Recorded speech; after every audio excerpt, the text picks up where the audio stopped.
हरि ओम हरि ओम हरि ओम ओम ओम ओम। आवाज थोड़ा सा बढ़ेगा। हरि ओम। आवाज कम है, मास्टर ही बढ़ा देना थोड़ा सा। हरि ओम ठीक। ओम ओम ओम।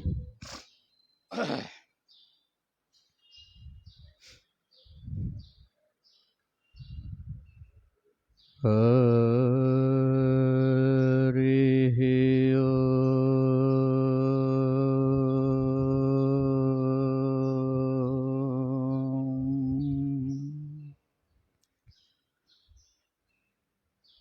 ओम भद्रं नो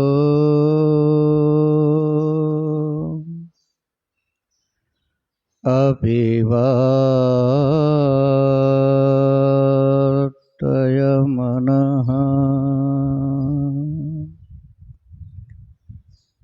ॐ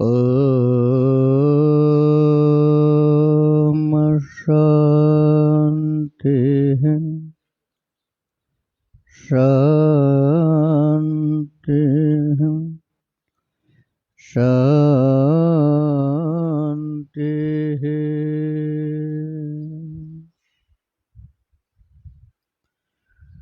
कृष्णाय वासुदेवाय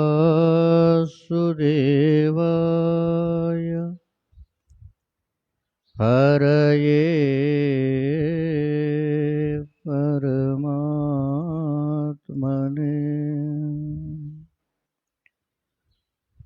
प्रणतः क्लेशनाशाय गोविन्दाय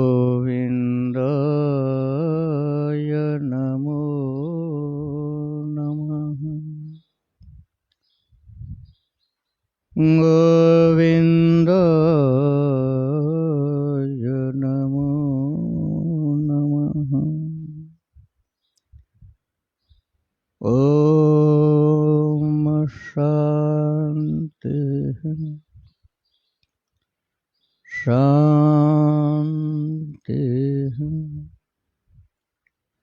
शान्तिः।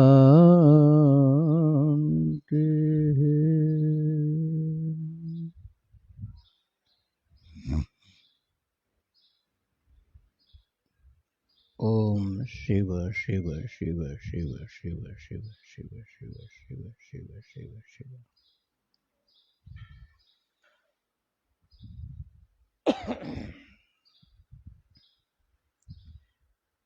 ईश्वर के असीम अनुग्रह से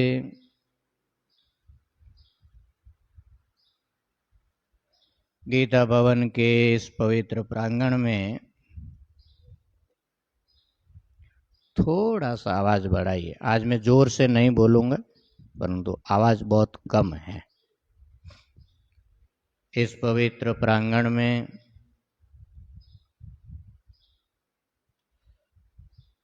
विगत कुछ दिनों से भगवान की अमृतमयी वाणी श्रीमद् भगवद गीता जी का आश्रय लेकर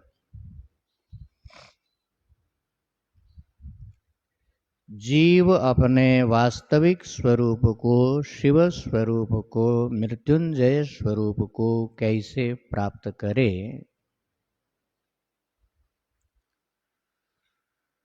श्रीमद् भगवद गीता जी के अष्टम अध्याय के आधार पर हम लोग इसका विचार चिंतन कर रहे हैं।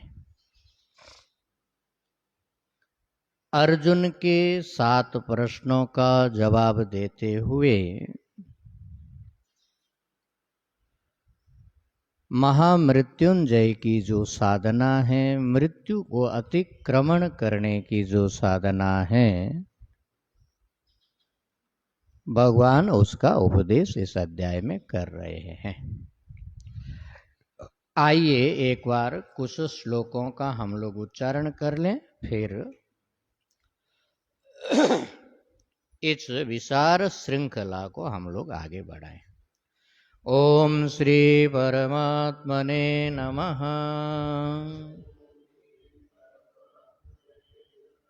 श्रीमद्भगवद्गीता अथ अष्टमो अध्यायः। अक्षरब्रह्मयोगः। अर्जुन उवाच किं तद्ब्रह्म किमध्यात्मम्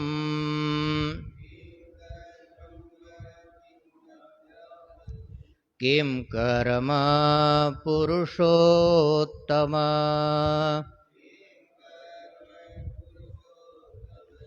अधिभूतं च किं प्रोक्तम्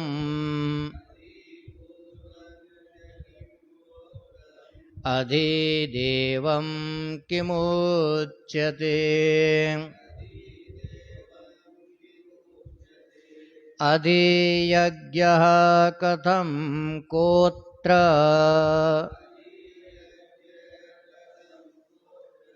देहेऽस्मिन् मधुसूदन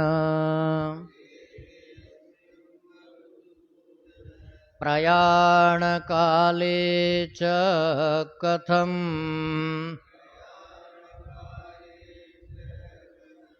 ज्ञेयोऽसि नियतात्मभिः।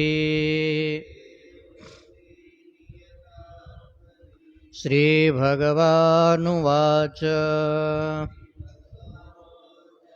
अक्षरं ब्रह्म परमं स्वभावोऽध्यात्ममुच्यते भूतभावोद्भवः करो विसर्गः कर्मसङ्गितः अधिभूतमक्षरो भावः पुरुषश्चाधिदैवतम् अधियज्ञोऽहमेवात्र देहे देहभृतां वर अन्तकाले च मामेव स्मरन् मुक्त्वा कलेवरम् यः प्रयाति समद्भावम् याति नास्त्यत्र संशयः यं यं वापि स्मरन् भावम् त्यजत्यन्ते कलेवरम् तं तमेवेति कौन्तेय सदा तद्भावभावितः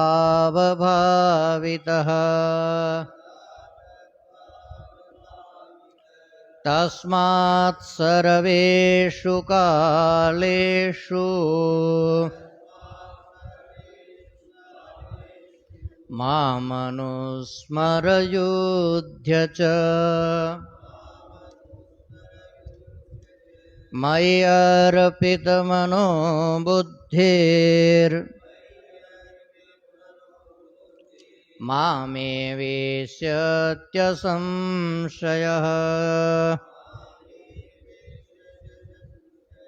मामे वेश्यस्य संशयम्।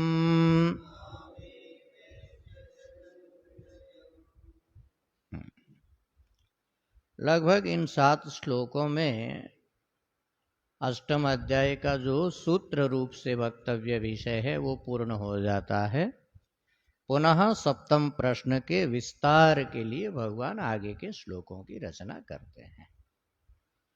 मूल 7 प्रश्न हैं अर्जुन के, जिनका उत्तर ठीक ठीक समझ लेने से व्यक्ति मृत्युंजय हो जाता है। प्रश्न ये हैं, ब्रह्म क्या है, अध्यात्म क्या है, कर्म क्या है, अधिभूत क्या है, अधिदेव क्या है, अधियज्ञ क्या है, और प्रयाण काल में अंतिम समय में योगी जन किस प्रकार से भगवान का स्मरण करते हुए देह का त्याग करते हैं, प्राणों का त्याग करते हैं। 2 प्रश्नों के ऊपर हम लोगों ने विचार कर लिया और बाकी जो 5 प्रश्न बचे हैं आज एक बार संक्षिप्त से पूरों का विचार होना चाहिए, फिर आगे विस्तार से चर्चा होगी। जो परम अक्षर है या जो निरतिशय अक्षर है उसका नाम परम ब्रह्म है। अक्षर शब्द का अर्थ होता है जिसका क्षरण नहीं होता है, जिसका विनाश नहीं होता है। प्रत्येक पदार्थ की जो सत्ता है, निरुपाधिक जो उसका अधिष्ठान तत्व है, उस अधिष्ठान तत्व का नाम ही परम अक्षर है, वही ब्रह्म है और वो प्रत्येक कण कण में मौजूद है। नाम और रूप उपाधि के रूप में उसके ऊपर कल्पित है। ये अक्षरम परम ब्रह्म इसका संक्षिप्त शास्त्रीय स्वरूप है। वही परम ब्रह्म जब प्रत्येक शरीर के भीतर बैठ करके इस शरीर का अधिष्ठाता बनता है, इस शरीर का ड्राइवर बनता है, इस शरीर को चलाता फिराता है, तो वह क्या पड़ जाता है, उसका नाम अध्यात्म। स्वयं साक्षात अपरोक्ष ब्रह्म इस शरीर में जीव के रूप में आकर के इस शरीर का संचालन कर रहा है। वो जो जगत के अधिष्ठान के रूप में कण कण में व्याप्त है, उस दृष्टि से जब आप देखेंगे तो उस सत्ता का नाम क्या पड़ जाएगा, पर ब्रह्म, परम ब्रह्म। और वही सर्वव्यापक सत्ता चूंकि कण कण में व्यापक है तो इस शरीर में भी व्यापक होगा कि नहीं होगा, इस शरीर में भी उसकी उपस्थिति होगी कि नहीं होगी। परंतु इस शरीर में उसकी एक विशेष उपस्थिति है। विशेष किस रूप से? विशेष है इस शरीर के अधिष्ठाता के रूप में, संचालक के रूप में, मालिक के रूप में। तो ये जो इस शरीर का मालिक बनता है जब ब्रह्म, तब उस ब्रह्म का नाम क्या पड़ जाता है, अध्यात्म। उसी को हम लोग सरल भाषा में बोलते हैं जीव। तो ये जो भगवान भाष्यकार ने बताया, जीवो ब्रह्मैव न अपरः, जीव ब्रह्म ही है और कोई दूसरी सत्ता यहां पर नहीं है। इसका मतलब क्या है, आप ब्रह्म ही है। आप क्या है, ब्रह्म ही है। वेदांत विद्या के अलावा कोई विद्या आपको इस रहस्य की खबर नहीं देगी। कोई कहेगा वो है ही नहीं, दूसरा है, कोई कहेगा उसका अंश है, कोई कहेगा उसका दास है, परंतु किसी की इतनी हिम्मत नहीं है छाती ठोक करके कहे साक्षात वही है। एकमात्र वेदांत विद्या छाती ठोक करके कह रही है साक्षात ब्रह्म, जो इस जगत का अभिन्न निमित्त उपादान कारण है, जिसकी सत्ता से ये जगत टिका हुआ है, जिसके अस्तित्व से जगत का संचालन हो रहा है, वही परम पवित्र ब्रह्म सत्ता आपकी आत्मा है, आप है। इसको बोला जाता अध्यात्मम। स्वभावो अध्यात्मम उच्यते। स्वयं की उपस्थिति। कहां पर उपस्थिति? वो तो कण कण में उपस्थित है। तो जो कण कण में उपस्थित है उसका नाम अध्यात्म नहीं है। जब वो विशेष रूप धारण करके मन बुद्धि इंद्रियों का संचालन करता है, संचालन कर्ता के रूप में उसको अध्यात्म या जीव कहा जाता है कौन? वही शुद्ध ब्रह्म। ये हो गया स्वभाव अध्यात्म मुच्यते। है हर जीव में, जीव मात्र में, प्रत्येक जीव क्या है? स्वरूपतः ब्रह्म है। ब्रह्म सत्यम जगत मिथ्या जीवो ब्रह्मेव ना परः। ये जो वेदांत का परम सिद्धांत है, हजारों करोड़ों वेदांत के शास्त्रों में यही बात बताई गई है। श्लोकार्धेन प्रवक्ष्यामि यदुक्तम ग्रंथ कोटि भी। भगवान भाष्यकार भगवान शंकराचार्य जी प्रतिज्ञा कर रहे हैं, करोड़ों करोड़ों शास्त्रों में समझने के लायक जीव की कल्याणकारी जो बात बताई गई है, वो आपको हम आधे श्लोक में बता दे रहे। ये उनकी प्रतिज्ञा है। श्लोकार्धेन प्रवक्ष्यामि यदुक्तम ग्रंथ कोटि भी। करोड़ करोड़ ग्रंथों में जो बात कल्याण के लिए बताई गई है, वो आपको संक्षेप में सूत्रबद्ध भाषा में आधे श्लोक में बताया जा रहा है। क्या? ब्रह्म सत्यम, पहली चीज ब्रह्म सत्य है। सत्य है का मतलब सबकी सत्ता है, सबका अधिष्ठान है, सबकी आत्मा है। सबकी आत्मा का मतलब जड़ चेतन, भूत भविष्य वर्तमान जो कुछ है ब्रह्म में अध्यस्त है। ब्रह्म से भिन्न या ब्रह्म से अलग कहीं पर भी नहीं है। सबके अधिष्ठान के रूप में, सत्ता के रूप में ब्रह्म विद्यमान है। वो जो कण कण में व्यापक अधिष्ठान सत्ता है, उसका नाम है ब्रह्म। ब्रह्म सत्यम। और जो नाम और रूप उसके ऊपर जुड़े हैं, वो नाम और रूप माया का कार्य होने से क्या है? मिथ्या। ये दो बात हो गई। परंतु तीसरी बात आपके सबसे ज्यादा काम की है, जीवः ब्रह्म एव। जब जीव ब्रह्म है इतना बताने में भी भगवान भाष्यकार को संतोष नहीं हुआ, इसलिए फिर एव लगाया। जीव ब्रह्म है इतना यदि बता देते तो ब्रह्म का अंश भी हो सकता है, ब्रह्म का दास भी हो सकता है, ब्रह्म का मित्र भी हो सकता है, ब्रह्म का संबंधी भी हो सकता है, ऐसी कोई शंका न रहे। इसलिए लगा दिया एव। एव माने ब्रह्म ही है और दूसरा कुछ भी नहीं है। तो जिस दिन आप मरे समझो उस दिन जगत मर गया, क्योंकि आपके मरने का मतलब है ब्रह्म का मरना, और ब्रह्म के मरने का मतलब है पूरे जगत का ध्वंस होना, और ये कभी होने वाला नहीं है। तो आप बताओ आपको कौन मारेगा? कौन आपको मार सकता है? यदि आप अपने मिथ्या पहचान को छोड़ दे, जो स्टिकर आपने अपने ऊपर लगाया, क्या स्टिकर है ये शरीर का स्टिकर है। आपने शरीर को आत्मा समझा, और जब तक आप शरीर को आत्मा समझते रहेंगे तब तक ब्रह्म और ब्रह्म का बाप भी यदि कोई होगा तो दोनों भी मिलकर के आपको मौत से नहीं बचा सकते। और जिस दिन आपने शरीर से अपने को अलग समझ लिया और उस परम सत्ता के साथ अभिन्न समझ लिया, तो किसी की औकात नहीं कि आपको मार दे। ये स्वभावो अध्यात्मम उच्यते।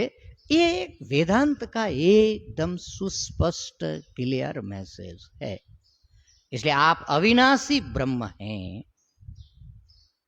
आपकी मूल सत्ता अविकारी अविनाशी सत्चित आनंद स्वरूप ब्रह्म है। इसमें आप श्रद्धा करिए, इस पे आप विश्वास करिए, इस पे आप मनन करिए। आपके सब समस्याओं का समाधान इस सूत्र के भीतर छुपा हुआ है। यदि कभी भी आपके सब समस्याओं का समाधान होगा तो आप ब्रह्म हैं, इसी सूत्र से होगा। और इस सूत्र से यदि समाधान नहीं हुआ तो कभी कहीं कोई समाधान होने वाला नहीं है। इसलिए स्वभाव अध्यात्म मुझसे थे, ये बहुत इंपॉर्टेंट बात है। अब इसके ऊपर बहुत कुछ बोला जा सकता है, परंतु इन श्लोकों के माध्यम से चलने से ही हमारा भला होगा, नहीं तो हमारा भला होने वाला नहीं है, क्योंकि टाइम निकल जाएगा और अपना कोर्स पूरा होगा नहीं। अब तीसरा प्रश्न, दो प्रश्न लगभग क्लियर हुआ कॉन्सेप्ट, ब्रह्म क्या है और अध्यात्म क्या है। जो कण कण का अधिष्ठान सत्ता है वो ब्रह्म है, और वही अधिष्ठान, कण कण का अधिष्ठान, व्यापक सत्ता जब एक शरीर का अधिष्ठाता बन जाता है, शरीर का संचालक बन जाता है, तब उसका नाम अध्यात्म पड़ जाता है। अब तीसरा प्रश्न है किम कर्म, कर्म क्या है। यह भी हम लोगों के लिए बड़ा इंपॉर्टेंट प्रश्न है। इसका समाधान भी हमको ज्ञात होना चाहिए, क्योंकि कर्म से ही व्यक्ति बंधन में पड़ता है और कर्मों से ही व्यक्ति के बंधन का विलाप होता है, बंधन टूटता है कर्मों के माध्यम से। इसलिए कर्म को जब तक नहीं समझेंगे तब तक बंधन के कुछ परतें इस निर्बंध ब्रह्म पर हमेशा पड़ी रहेगी। कर्म वाले प्रश्न का भगवान ने तीसरे श्लोक के उत्तरार्ध में उत्तर दिया पूरा। भूत भावोद्भव करः विसर्गः कर्म संगितः। पहले शब्दों को समझिए। भूत, यहां पर भूत शब्द का अर्थ है प्राणी। भूत शब्द का अर्थ क्या है? प्राणी। भूत भावः, यहां पर भाव शब्द का अर्थ है जन्म। तो भूत भाव, भूत भाव का अर्थ क्या हो गया?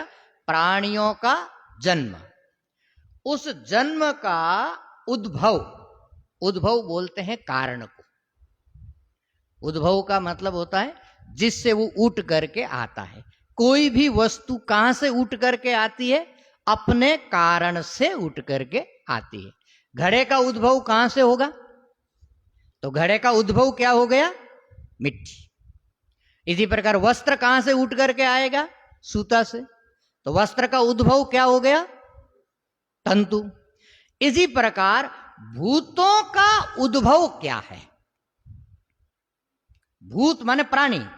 प्राणी कहां से निकल करके आते हैं? अर्थात प्राणियों के जन्म का कारण क्या है? इस प्रश्न का उत्तर है कर्म। प्राणियों के जन्म का कारण क्या है? कर्म। असल में कर्म नहीं, विसर्ग। यहां पर अर्थ शब्द क्या प्रयोग किया गया है? विसर्ग। भूत भाव उद्भव करः विसर्गः। प्राणियों के जन्म का कारणीभूत जो त्याग, विसर्ग। विसर्ग शब्द का अर्थ क्या होता है? त्याग। उस त्याग का नाम है कर्म। प्राणियों के जन्म के निमित्त या जन्म के लिए जो त्याग हो रहा है, उस त्याग का नाम क्या है? कर्म है।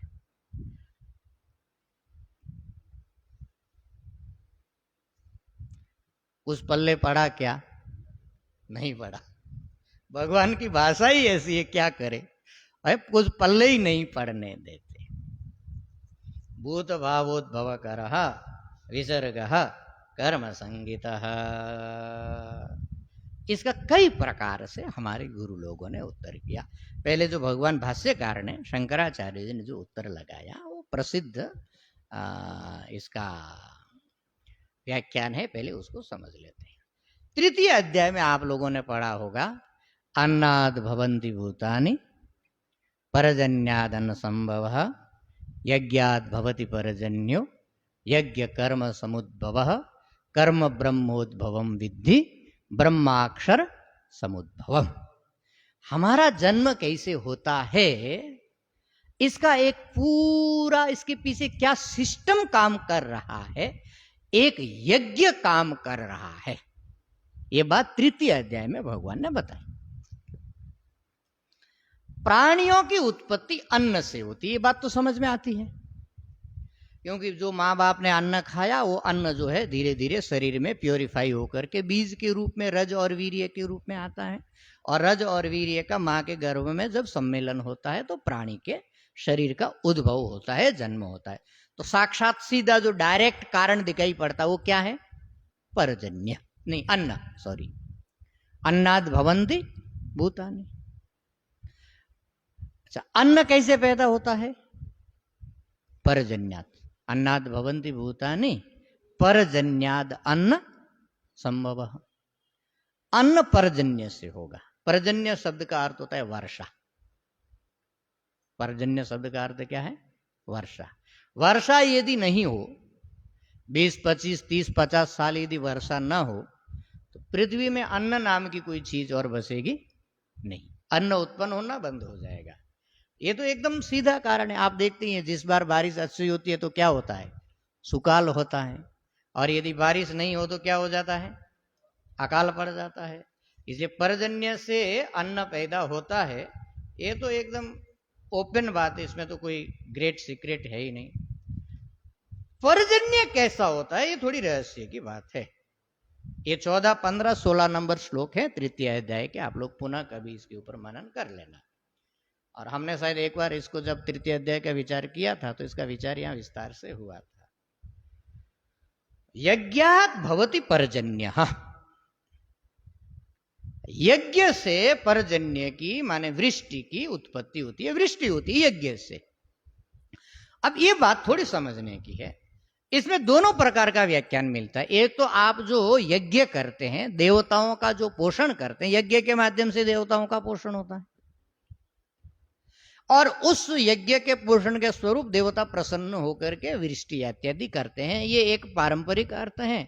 और एक इसको थोड़ा दूसरा एक विस्तार अर्थ में देखें तो देखो, ये जो पृथ्वी है, देखो यज्ञ जब करना होता है तो क्या होता है? यज्ञ कुंड होता है, उसमें एक अग्नि प्रज्वलित होती है और उसमें द्रव्य की आहुति दी जाती है किसी फल को प्राप्त करने के लिए। यही यज्ञ होता है। तो ये पृथ्वी है आपका यज्ञ कुंड। पृथ्वी है यज्ञ कुंड, सूर्य है यज्ञाग्नि, और ये जो समुद्र का जल है ये है आज्य माने घृत। इसकी निरंतर उसमें क्या पड़ती है? आहुति पड़ती है। तो ये आपने तो सुना है, समझा है, देखा है कि सूर्य की रोशनी से, गर्मी से समुद्र का जल भास्प बन करके ऊपर उठता है, बादल बनते हैं, और बादल फिर वृष्टि करते हैं, वृष्टि से अन्न होता है, अन्न से प्राणियों की उत्पत्ति होती है। सूर्य भगवान यदि कल तपना बंद कर दे, सृष्टि होगी कि नहीं होगी? है? सृष्टि की कोई संभावना है? नहीं है। ये जो प्राणियों की पैदावार है, प्राणियों की उत्पत्ति है, प्राणियों का जन्म है, इसके पीछे समष्टि में माने भगवान परमात्मा आपकी, प्राणियों की, जीवों की, जगत की उत्पत्ति के लिए निरंतर एक महायज्ञ चला रहे हैं। इस यज्ञ से वृष्टि होती है, इस वृष्टि से अन्न होता है, उस अन्न से प्राणियों का जन्म होता है। और यज्ञ कैसे होता है? तो यज्ञ जो है वो यहां पर लिखा है यज्ञ कर्म समुद्भवः। यज्ञ हमेशा कर्म से ही होगा, क्रिया से ही होगा। तो ये जो भगवान एक सूर्य को नित्य उदय कर रहे हैं, अस्त कर रहे हैं, वृष्टि कर रहे हैं, एक समष्टि में महान कर्म चल रहा है। सूर्य यदि उदय होना बंद हो जाए, सूर्य का उदय का मतलब है पृथ्वी का घूम करके सूर्य के सामने जाना, क्योंकि सूर्य तो अपनी जगह स्थिर है, परंतु घूम रही है कौन? पृथ्वी। और पृथ्वी को घुमाने के लिए कर्म की जरूरत है कि नहीं है? शक्ति की जरूरत है कि नहीं है? इसको यदि कोई घुमाना बंद कर दे और उदय अस्त यदि ना हो, दिन रात यदि ना हो, तो वृष्टि होगी ना, यहाँ पर वातावरण होगा ना, यहाँ पर जीव होंगे ना प्राणी होंगे। तो एक महान विराट कर्म यज्ञ को जन्म देने के लिए चल रहा है। और वो कर्म कहां से निकलता है? कर्म ब्रह्मोद्भवम विद्धि। यहां पर ब्रह्म शब्द का अर्थ वेद है। वेद के जो नियम है, भगवान के बनाए हुए जो नियम है, उसके अनुसार ये सारी प्रकृति चल रही है। उस प्रकृति के अनुसार वर्षा हो रही है, वर्षा से अन्न हो रहा है, अन्न से प्राणियों की उत्पत्ति हो रही है। तो एक विराट यज्ञ चल रहा है कि नहीं चल रहा है? इस विराट यज्ञ से भूतों का त्याग, जन्म हो रहा है। ये एक भगवान का महान त्याग है जो प्राणियों की उत्पत्ति कर रहा है। भूत भावोद्भव करह विसर्ग कर्म संगीता। ये तो समष्टि की दृष्टि से हो गया। अब व्यष्टि की दृष्टि से समझिए, अपनी दृष्टि से समझिए कि आपका जन्म कैसे हो रहा है। असल में आपका जन्म आपके त्याग से हो रहा है। क्या त्याग है वो? ये तो एकदम निर्विवाद सत्य है कि व्यक्ति जैसा कर्म करता है वैसा उसका जन्म का निर्माण होता है। इसका मतलब है कि अपने जन्म के निर्माता कौन है? हम स्वयं हैं। इसमें भगवान की कोई भूमिका नहीं है। आप काले हैं, गोरे हैं, रुग्ण हैं, स्वस्थ हैं, छोटे हैं, बड़े हैं, मनुष्य हैं, पशु हैं, पक्षी हैं, सुखी हैं, दुखी है, ये सब जो जीवन के रूप है, इन जीवन के रूपों के निर्माता कौन है? आप। किसके माध्यम से? कर्म के माध्यम से। क्योंकि भगवान यदि इसकी जिम्मेदारी अपने ऊपर ले ले तो भगवान के ऊपर पक्षपात का दोष लगेगा। किसी को क्यों धनी बनाया, किसी को क्यों गरीब बनाया, किसी को क्यों अल्पायु बनाया, किसी को क्यों दीर्घायु बनाया, किसी को क्यों गोरा बनाया, किसी को क्यों काला बनाया, किसी को क्यों सुखी बनाया, किसी को क्यों दुखी बनाया। इस प्रश्नों का जवाब फिर भगवान के पास कोई होगा नहीं। भगवान एक डिक्टेटर की तरह हो जाएंगे, जिसको जो इच्छा सो बना दिया। ऐसा भगवान की सृष्टि में कभी नहीं होता है। इसलिए जन्म की जिम्मेदारी किसके ऊपर है? आपके ऊपर है, जीव के ऊपर है। अच्छा, जीव में इतनी ताकत कहां से आ गई कि वो अपना जन्म पैदा कर दे, अपने को पैदा कर दे? ये ताकत है आपके भीतर जो ब्रह्म सत्ता बैठी है। वो ब्रह्म सत्ता आपके अंतःकरण के माध्यम से प्रकट होती है और आपके अंतःकरण में एक एनर्जी क्रिएट होती है। उस एनर्जी को आप अपने कर्मों के माध्यम से विनियोग करते हैं, उसको इन्वेस्ट करते हैं और उस इन्वेस्ट के फलस्वरूप आप अपने अगले जन्म का निर्माण करते हैं। तो ये जो आप जन्म के साथ कुछ एनर्जी लेकर के आए थे और इन्वेस्ट करते करते करते करते करते करते एक समय जाकर के वो एनर्जी क्या हो जाएगी? समाप्त। और आपका क्या हो जाएगा? राम नाम सत्य। तो ये जो इतने दिन आपने इन्वेस्ट किया, माने अपने एनर्जी का त्याग किया, ये आपका त्याग ही क्या बना? आपके आगे वाले जन्म का कारण बना। तो प्राणी अपने भीतर आई हुई जीव सत्ता के रूप में जो शक्ति है, उस शक्ति का कर्मों में विनियोग करता है, कर्मों में विसर्ग करता है और उसके फलस्वरूप में उसका आगे वाले जन्म का निर्माण होता है। तो कर्म क्या हो गया? आपके जन्म का हेतु। भूत भावोद्भव करह विसर्ग, माने ये जो त्याग, यही आपके कर्म का हेतु है। इसका मतलब है कि देखो, हिसाब कितना सरल है। हम हमेशा डरते रहते हैं मरने के बाद पता नहीं क्या होगा, हम क्या बनेंगे, किधर जाएंगे। देखो, ये यदि किसी दूसरे के हाथ में होता तब तो डरना स्वाभाविक होता है, पता नहीं वो क्या करेगा। उसके भरोसे यदि होता तो ये डर होना बहुत स्वाभाविक होता कि पता नहीं वो हमारे साथ अच्छा करेगा कि बुरा करेगा, हमारे साथ पक्षपात करेगा कि निष्पक्ष रहेगा। तब तो डरना चाहिए था। परंतु जब मनुष्य के अपने हाथ में दिया हुआ है, तुम अपने जन्म के सृजक स्वयं हो, ऑल अथॉरिटीज आपके पास दिया है कर्म के रूप में, फिर भी यदि हम डरते रहते हैं कि हमारे आगे वाला जन्म क्या होगा, तो गलती किसकी है भैया?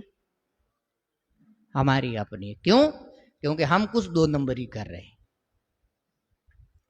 और ये 2 नंबरी ही हमको डुबाएगी और हमको कोई डुबाने वाली नहीं है। हमने एक दिन पहले भी बताया था, राम किसी को मारे नहीं और नहीं हत्यारा राम, अपने आप मर जावसी कर कर उल्टे जब तक उल्टे काम करना नहीं छोड़ोगे तब तक मरने से नहीं बचोगे। यद्यपि ब्रह्म हो फिर भी मरोगे।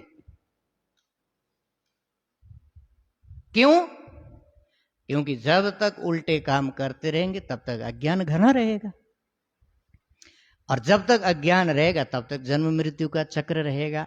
इसलिए भैया ये जो भूत भावोद्भव करह विसर्ग, ये जो त्याग है, ये जो अपनी ताकत का इन्वेस्टमेंट है, ये शास्त्र सम्मत रास्ते में करना, अर्थात सत्कर्म करना। हमारे यहाँ एक बड़ी सुंदर महापुरुषों ने कहावत करके रखी है, नेकी कर,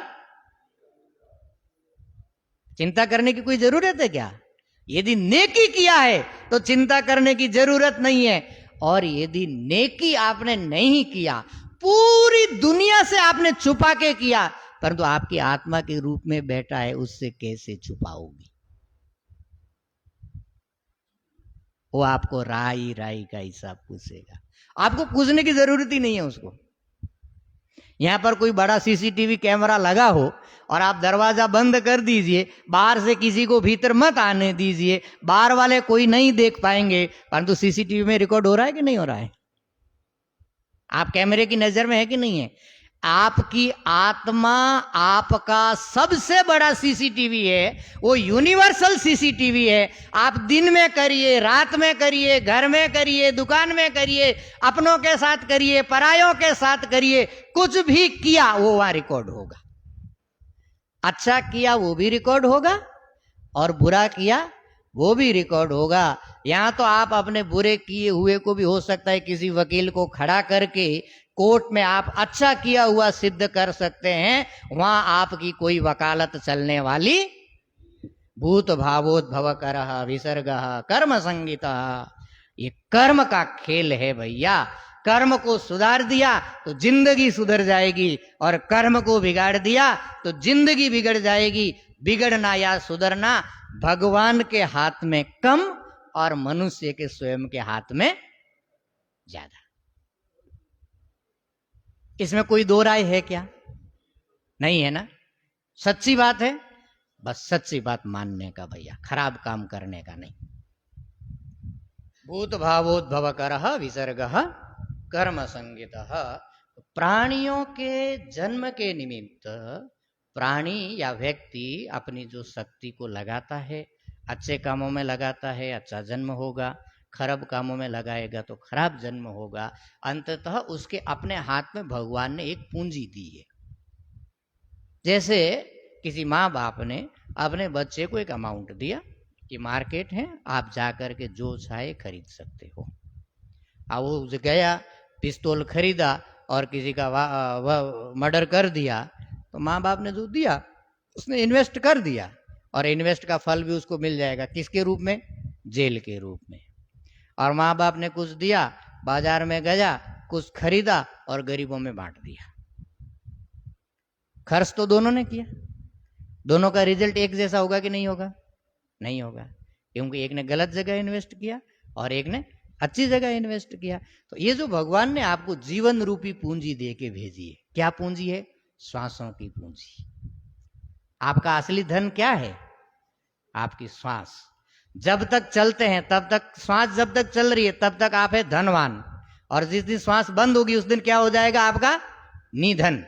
निधन माने धन शून्य, जिसके पास धन नहीं है।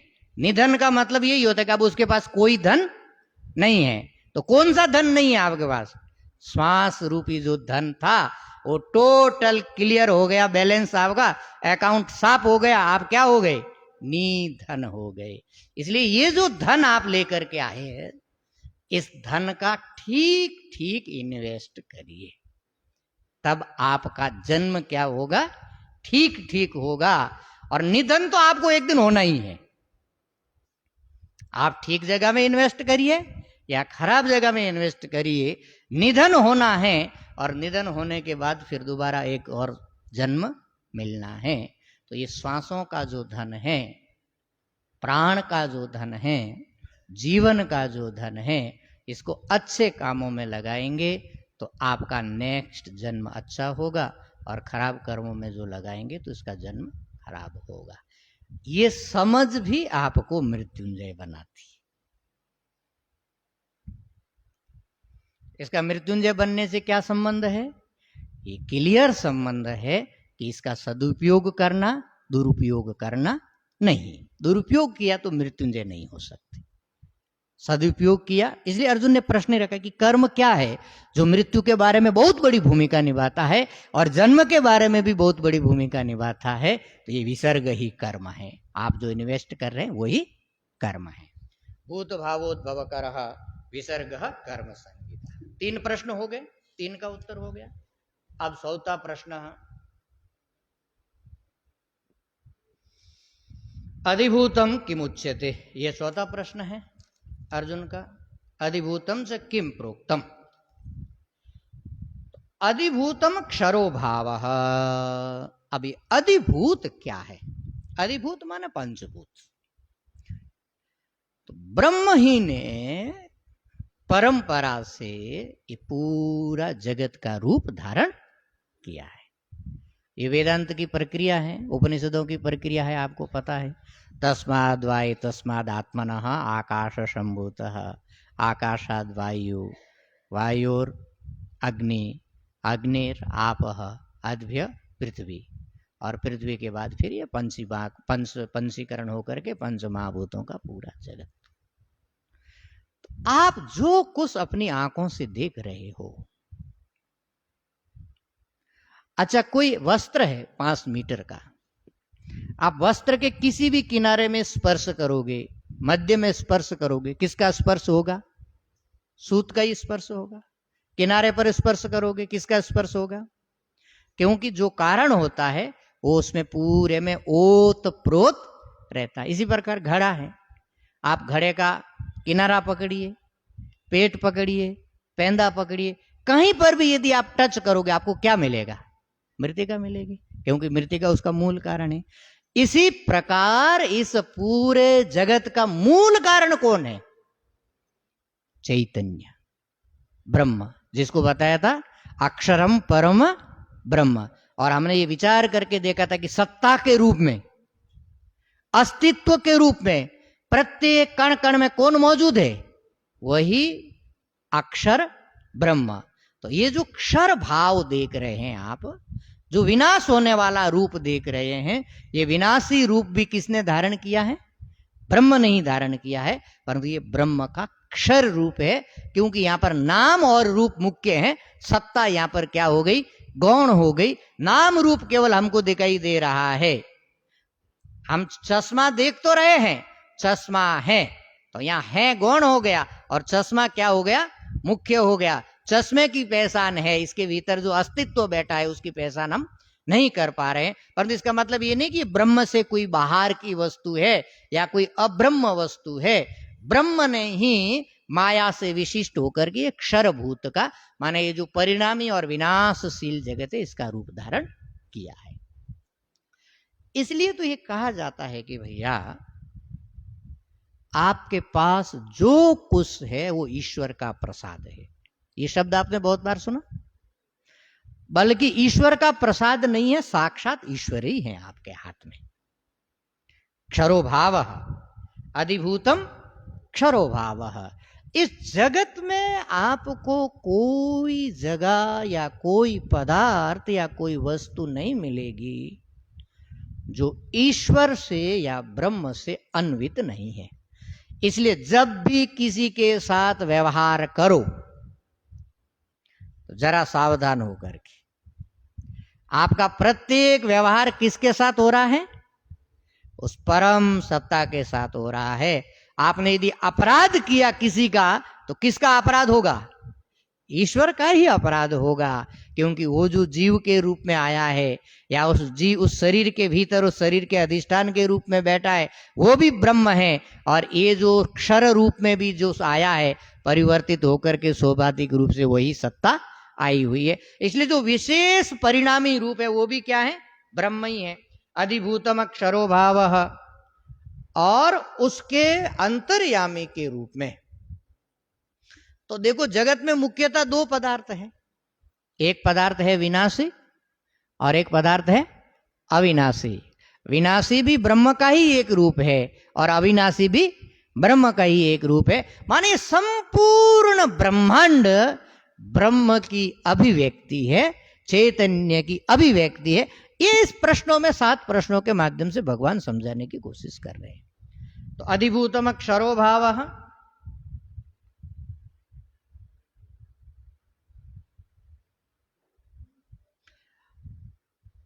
और पुरुषश्चादिदेवतम। असल में ये समझाया इसलिए जा रहा है, ये जो अध्यात्म है ये अधिभूत के साथ संबद्ध रहता है, सब प्राणियों के साथ संबंध रहता है। कैसे संबंध होता है? माने शब्द, रूप, रस, स्पर्श, गंध, ये जो नित्य परिवर्तनशील है, ये परिवर्तनशील पदार्थ अधिभूत हो गए। उसका जो भोक्ता है वो अध्यात्म हो गया, और इंद्रियों के माध्यम से शब्द, रूप, रस, स्पर्श, गंध इसका भोग होता है। तो इंद्रियां अथवा इंद्रियों के चलाने वाला कौन है? कहा कि वो भी ब्रह्म ही है, परंतु वो किस रूप में है? वो अधिदेवता के रूप में है। अधिदेवता का मतलब होता है इंद्रियों के अधिष्ठाता के रूप में वो है।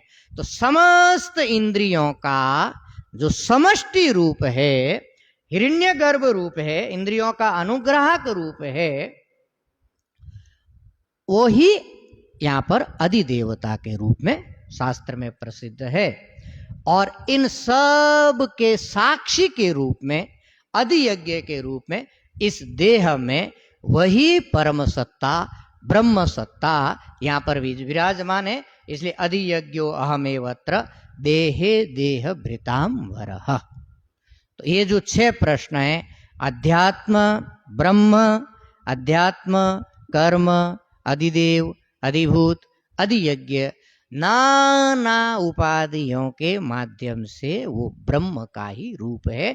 ब्रह्म ही किसी ना किसी सोपाधिक या निरुपाधिक रूप से आपके सामने उपस्थित है। ब्रह्म के अलावा और कोई वस्तु यहां अस्तित्ववान नहीं है। ये इन 6 प्रश्नों का सार रूप है। अब जो मेन प्रश्न है जिसका विचार करने के लिए ये 8वां अध्याय भगवान ने प्रारंभ किया, वो क्या है? अंत काले च कथम गेयोसी नियतात्म भी। प्रयाण काल में, अंतिम काल में भगवान का चिंतन, भगवान का भजन, भगवान का ध्यान कैसे किया जाए, या कैसे प्राणी भगवान का ध्यान करके अंतिम समय में भगवान को प्राप्त कराया जा सकता है।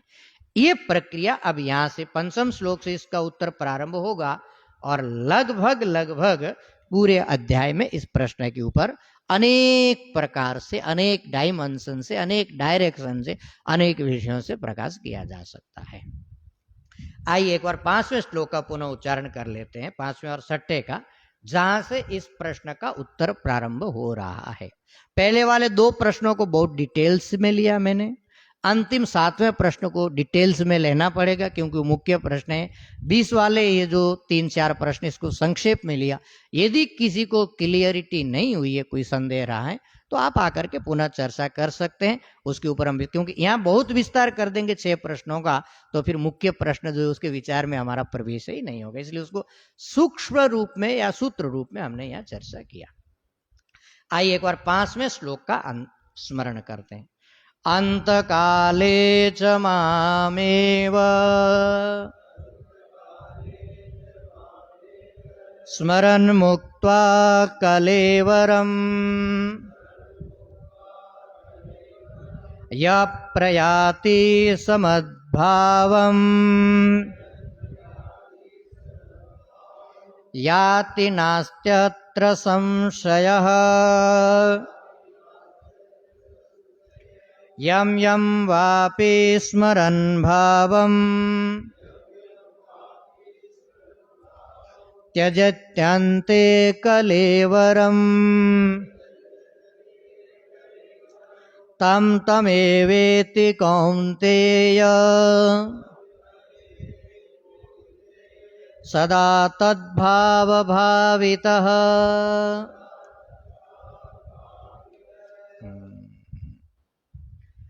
पहले सप्तम प्रश्न का भगवान सूत्र रूप में वो रहस्य बता रहे हैं कि भगवान को प्राप्त करने का राज क्या है। तो राज ये है, अंत काले च मामेव स्मरन मुक्त्वा कलेवरम यह प्रयाति स मद्भावम याति अत्र संशय नास्ति। ये राज है भैया। अंत काले, अंत काल माने मृत्यु के अंतिम क्षण में। मृत्यु के अंतिम क्षण का मतलब है, मृत्यु आपने देखा होगा, जब स्वाभाविक मृत्यु होती है तो स्वाभाविक मृत्यु की एक प्रक्रिया है। व्यक्ति जब धीरे धीरे इस दुनिया से अपने को जब समेटना शुरू करता है तो उसकी चेतना संकुचित होती है धीरे धीरे। सबसे पहले उसकी कर्म इंद्रियां काम करना बंद कर देती, कर्म इंद्रियां जाकर के मन में समाहित हो जाती है। तो कर्म इंद्रियों ने काम करना बंद कर दिया, इसका मतलब है कि अब उसका हाथ पैर और कभी हिलेगा, माने अपने से नहीं हिलेगा। आप खींच खांच करके भले ही हिलाइए, जितना हिलना था हिल गया। मृत्यु के पूर्व क्षण में या मृत्यु की प्रक्रिया प्रारंभ होने पर कि अब कुछ ही समय में इस प्राणी को मरना है, तो सबसे पहले उसकी कर्म इंद्रियां जाकर के किस में मिल जाएगी? मन में मिल जाएगी। मन में मिल गए का मतलब अब इस व्यक्ति का और हाथ पैर कभी हिलेगा नहीं, परंतु आंखों से देखता है, आंखों से इशारा थोड़ा बहुत कर सकता है, ज्ञान इंद्रियां काम कर रही है।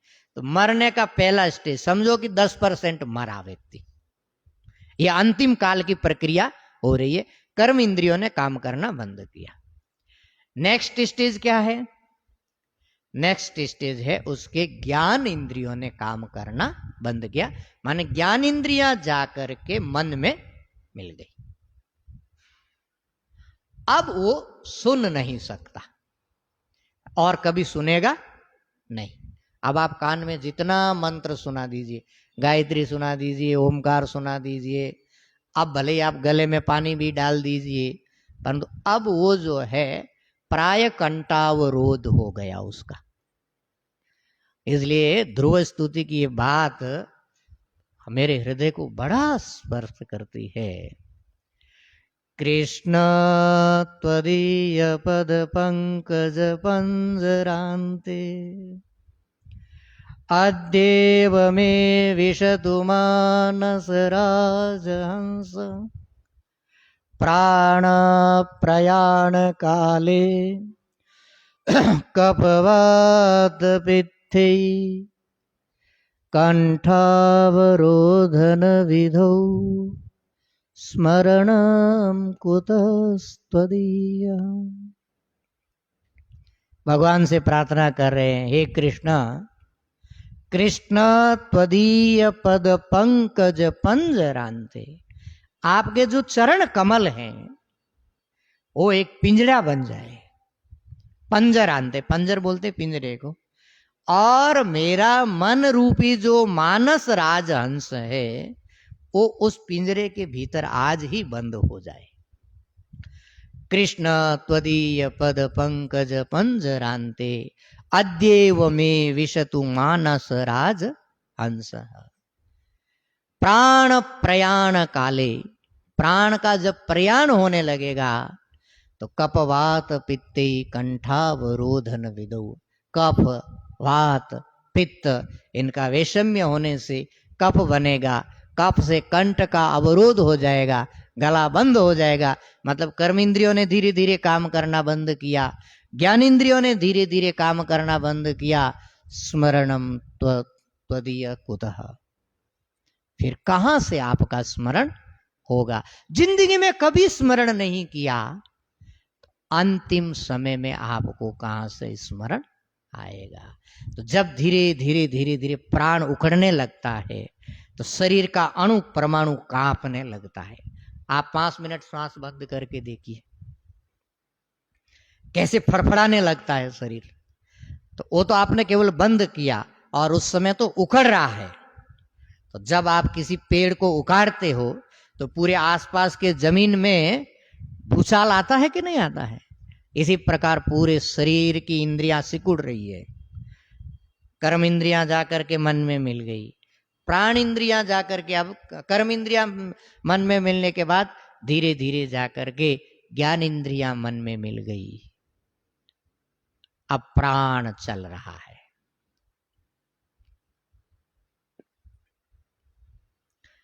तो अब धीरे धीरे धीरे धीरे मन भी जाकर के प्राण में मिल गया। दुनिया समेट रही है धीरे धीरे। पहले कर्म इंद्रियां गई, फिर ज्ञान इंद्रियां गई, अब ये जो है उसका एकदम अंतिम काल है, मन काम कर रहा है। इस समय उसके मन में जो वृत्ति आई, यम यम वापि स्मरन भावम त्यजत्यन्ते कलेवरम, अब ये बहुत क्रिटिकल टाइम है उस जीव के लिए। मन में आ गया, मन अब प्राण में लीन होने वाला है।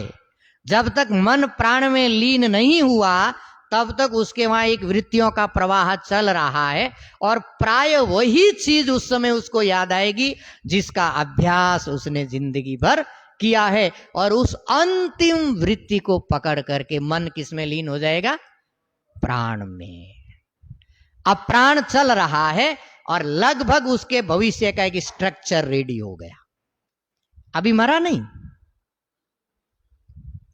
अभी ये शरीर छोड़ा नहीं, परंतु वो जलोका का उदाहरण देते हैं। एक लट होती है, पहले आगे का हिस्सा पकड़ करके फिर पीछे वाला हिस्सा छोड़ करके फिर उस पे जाकर के स्टेप होती है। अब ये प्राण में चला गया तो मन से लगभग उठ गया, तो इस दुनिया की दृष्टि से मर गया। अब उस प्राणी से किसी भी प्रकार का संवाद संभव नहीं है। अपने लिए मर गया परंतु अभी मरा नहीं है, क्योंकि शरीर में अभी प्राण है, प्राण में चल रहा है। और इस स्थिति में लगभग उसके मन में जो विचार रहा अंतिम समय में, उस विचार ने उसके भविष्य की गति का निर्धारण कर लिया। फिर चला गया प्राण में। अब प्राण चल रहा है, प्राण किस में जाएगा? प्राण तेजसी। प्राण जो इस सूक्ष्म भूतों का जो मूल रूप है, तेज, गर्मी। बहुत बार आप देख लेते कि प्राण चल रहा है कि नहीं चल रहा, पता नहीं चल रहा, तब आप पकड़ करके क्या करते हो? गर्मी चेक करते हो ना। तो प्राण किस में विलीन होता है? उस तेज में, उस गर्मी में। बहुत बार ऐसा होता है कि प्राण बंद हो जाता है, परंतु थोड़ी देर वो कहां पर विश्राम करता है? तेज में। इसलिए प्राण बंद भी हो जाए और शरीर गर्म रहे तो व्यक्ति को क्या माना जाता है? जिंदा माना जाता है, माना अभी भी वो शरीर में है। फिर तेज किस में जाकर के मिलेगा? तेज जीवात्मा में। कर्माध्यक्ष जो जीवात्मा था वो बैठा है, उसमें आकर के तेज मिला। फिर तेज क्या करेगा वो जीवात्मा? थोड़ी देर जाकर के परमात्मा में मिलेगा एक बार पहले। क्योंकि जब कोई बहुत उठापटक करते हैं तो आप थक जाते हैं, तो थक करके थोड़ी देर आपको क्या करना पड़ता है? विश्राम करना पड़ रहा है। तो वो जीव थक गया, क्योंकि पूरा समेट रहा था इतनी देर से ना, उकार रहा था, वेदना बहुत थी, शारीरिक वेदना है, मानसिक वेदना है। तो ये समेटने की इस प्रक्रिया में क्लांत होकर के सब कुछ अब जीव के भीतर आ गया। प्राणेंद्रियां, कर्मेंद्रियां, ज्ञानेंद्रियां, प्राण, मन, बुद्धि, चित्त, अहंकार, संस्कार, वासनाएं, जो कुछ लेकर के वो जीव के पास आ गए। अब जीव थोड़ी देर के लिए चला गया परमात्मा में। अब शरीर ठंडा पड़ गया, अभी शरीर को छोड़ा नहीं उसने। फिर एक बार वो हृदय में आएगा, और हृदय में 101 नाड़ियां हैं। कुछ नाड़ियां शरीर के अधोभाग में जाती है, कुछ ऊर्ध्व भाग में जाती है, कुछ मध्य भाग में रहती है। उसके कर्म के अनुसार एक नाड़ी में वहां एक लाइट जलेगी। हृदयस्य अग्रम द्योत्यते, हृदय के अग्रभाग में एक नाड़ी में प्रवेश होगा, और उस प्रकाश के सहारे से, उस कर्म के अनुसार जीव उस नाड़ी में घुसेगा और उस नाड़ी का आश्रय लेकर के शरीर से बाहर निकलेगा। अब वो ऐसा माना जाता है कि वो जो चमकने वाली नाड़ी है शरीर के, यदि अधोभाग की कोई खुल गई तो अधोगति, और ऊर्ध्व भाग वाली यदि खुल गई तो ऊर्ध्व गति।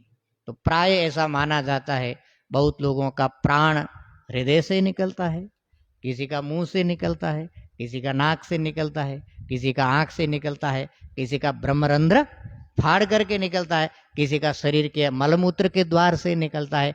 ये डिपेंड करता है आपका अंतिम समय का स्मरण क्या था, और अंतिम समय का स्मरण डिपेंड करता है आपके आजन्म कर्म कैसे थे।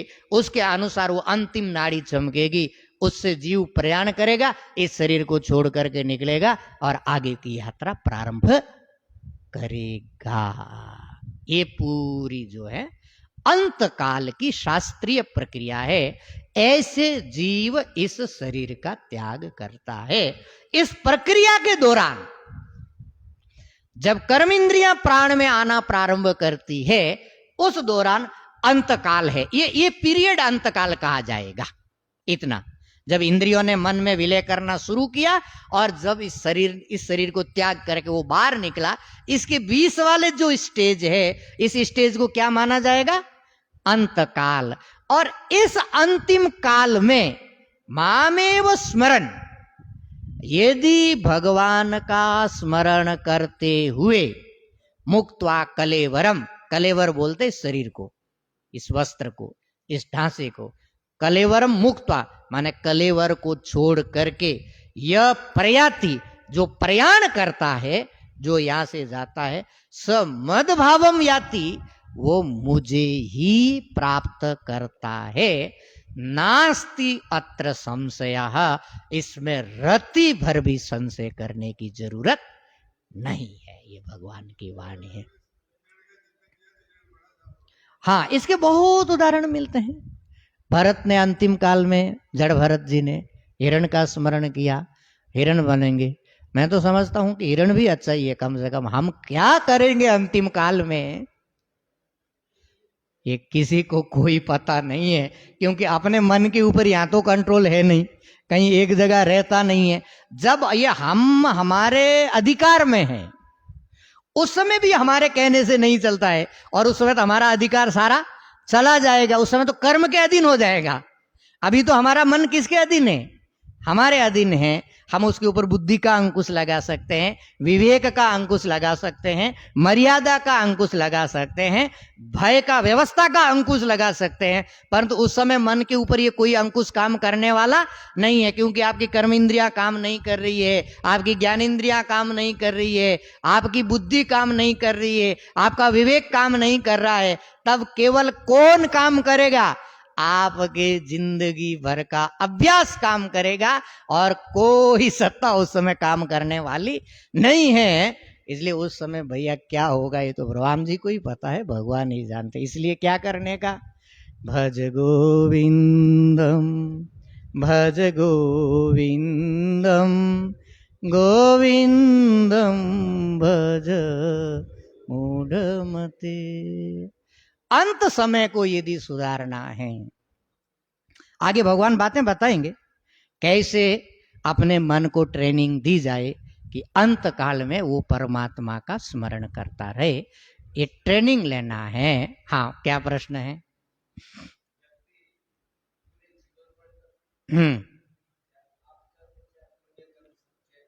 हाँ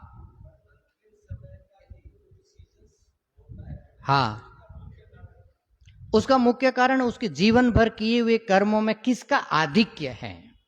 यदि जीवन भर किए हुए कर्मों में पाप कर्मों का आधिक्य है, जैसे आप तराजू में कोई चीज तोलते हैं, तराजू का मतलब होता है एक निष्पक्ष, जो दोनों पल्ले जिसके बराबर होते हैं उसका तराजू कहते हैं। अब उसका कौन सा पल्ला झुकेगा? जिस पल्ले में भार ज्यादा होगा। तो ये आपका जीवन तराजू है उस समय, जिसमें पाप का भार ज्यादा होगा तो आपका मन उधर झुक जाएगा, पुण्य का भार ज्यादा होगा तो आपका मन उधर झुक जाएगा। उस समय सत्यता एकदम खुल करके सामने आ जाएगी। इसलिए अंतिम समय में किसका स्मरण आएगा वही बताया ना, यम यम वापि स्मरण भावम त्यजेत्यन्ते कलेवरम तम तम एवेति कौन्तेय सदा तद्भाव भावित। अंतिम समय में किससे निर्णय होगा? सदा तद्भाव भावित। हमेशा आपका मन किस चीजों में डूबा रहा। अब आप अपने आप से पूछ लीजिए। हरिओम तत्सत, हरिओम तत्सत, हरिओम तत्सत। ओम पूर्णमदः पूर्णमिदं पूर्णात् पूर्णमुदच्यते पूर्णस्य पूर्णमादाय पूर्णमेवावशिष्यते। ॐ शान्तिः शान्तिः शान्तिः। ॐ ब्रह्मार्पणमस्तु।